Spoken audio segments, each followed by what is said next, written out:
ಬಿಗಿನರ್ಸ್‌ಗೆ ಒಂದು ಕಿವಿ ಮಾತು. ಏನಂತಂದ್ರೆ ಫಸ್ಟ್ ನೀವು ಯಾವತ್ತೂ ಕೂಡ ಇಕ್ವಿಟಿಯಲ್ಲಿ ಟ್ರೇಡ್ ಮಾಡ್ಬೇಕು. ಅದಾದ್ಮೇಲೆ ನೀವು ಫ್ಯೂಚರ್ ಅಂಡ್ ಆಪ್ಷನ್ಸ್ ಟ್ರೇಡ್ ಮಾಡಿ. ಯಾರೋ ಹೇಳಿದಾರೆ ಅಂತೇಳಿ ನೀವು ಫ್ಯೂಚರ್ ಅಂಡ್ ಆಪ್ಷನ್ಸ್ ಏನಾದ್ರು ಟ್ರೇಡ್ ಮಾಡ್ತೀನಿ ಅಂತಂದ್ರೆ ಪಕ್ಕಾ ನೀವು ದುಡ್ಡು ಕಳ್ಕೊಂತೀರಾ. ಫಸ್ಟು ಇಕ್ವಿಟಿಯಲ್ಲಿ ಟ್ರೇಡ್ ಮಾಡಿ. ಅಂದ್ರೆ ಈಕ್ವಿಟಿಯಲ್ಲಿ ನೀವು ಟ್ರೇಡ್ ಮಾಡೋದು, ಈಕ್ವಿಟಿಯಲ್ಲಿ ಇನ್ವೆಸ್ಟ್‌ಮೆಂಟ್ ಮಾಡೋದು ನೀವೇನಾದ್ರು ಕಲ್ತ್ರಿ, ಸ್ಕಿಲ್ ಕಲ್ತ್ರಿ ಅನ್ಕೊಳ್ಳಿ.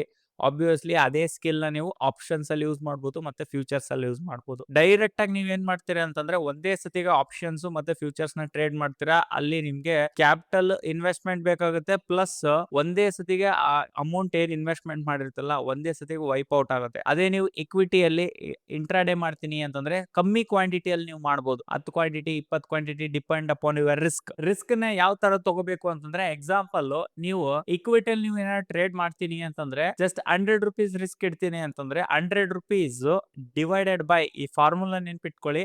₹100 ಡಿವೈಡೆಡ್ ಬೈ ಎಷ್ಟು ಸ್ಟಾಪ್ ಲಾಸ್ ಪಾಯಿಂಟ್ಸ್ ಇರುತ್ತೆ ಅಂದ್ರೆ ₹5 ಸ್ಟಾಪ್ ಲಾಸ್ ಪಾಯಿಂಟ್ಸ್ ಇದೆ ಅಂತಂದ್ರೆ ಅಲ್ಲಿ ನಿಮ್ಗೆ 20 ಅಂತ ಬರುತ್ತೆ. 20 ಕ್ವಾಂಟಿಟೀಸ್ ಅಲ್ಲಿ ನೀವು ಎಂಟರ್ ಆಗ್ಬೇಕಾದ್ರೆ 20 ಕ್ವಾಂಟಿಟೀಸ್ ಅಲ್ಲಿ ನೀವು ಎಂಟರ್ ಆತಂದ್ರೆ ಇನ್ ಕೇಸ್ ₹5 ಲಾಸ್ ಆಯ್ತಂದ್ರೆ ₹100 ಲಾಸ್ ಆಗುತ್ತೆ. ರಿಸ್ಕ್ ರಿವಾರ್ಡ್ 1:2 ಇಟ್ಕೋಬೇಕು. ಅಲ್ಲಿ ₹200 ಪ್ರಾಫಿಟ್ ಬರುತ್ತೆ. ಅಲ್ಲಿಗೆ ನೀವು ಎಕ್ಸಿಟ್ ಮಾಡ್ಬೇಕು. ಈ ತರ ಈ ಫಾರ್ಮುಲಾ ಯೂಸ್ ಮಾಡ್ಕೊಂಡು ನೀವು ನಿಮ್ಮ ರಿಸ್ಕ್ ನ ಡಿಫೈನ್ ಮಾಡ್ಕೊಳ್ಳಿ. ಅದೇ ರೀತಿ ಸುಮ್ನೆ ಆಪ್ಷನ್ಸ್ ಅಲ್ಲಿ ಟ್ರೇಡ್ ಮಾಡ್ತೀನಿ ಅಂದ್ರೆ ಅಲ್ಲಿ ನಿಮ್ಗೆ ರಿಸ್ಕ್ ರಿವಾರ್ಡ್ ಬಗ್ಗೆ ಬಿಗಿನರ್ಸ್ ಇವಾಗೆ ನಿಮಗೆ ಗೊತ್ತಾಗಲ್ಲ. ಅದಕ್ಕೋಸ್ಕರ ನಾನು ಹೇಳ್ತಾ ಇರೋದು ಇಕ್ವಿಟಿಯಲ್ಲಿ ಈ ಫಾರ್ಮುಲಾ ಯೂಸ್ ಮಾಡ್ಕೊಂಡು ನೀವು ಟ್ರೇಡ್ ಮಾಡಿ. ಸ್ಟಾರ್ಟಿಂಗ್ ಅಲ್ಲಿ ನೀವು ಇನ್ವೆಸ್ಟ್‌ಮೆಂಟ್ ಕಲೀರಿ. ಅದಾದ್ಮೇಲೆ ಟ್ರೇಡ್ ಮಾಡ್ತೀನಿ ಅಂದ್ರೆ ಕಮ್ಮಿ ಕ್ವಾಂಟಿಟೀಸ್ ಎಲ್ಲ ಮಾಡಿ ಕಲ್ತು ಮಾಡಿ. ಸೊ ಇಷ್ಟೇ.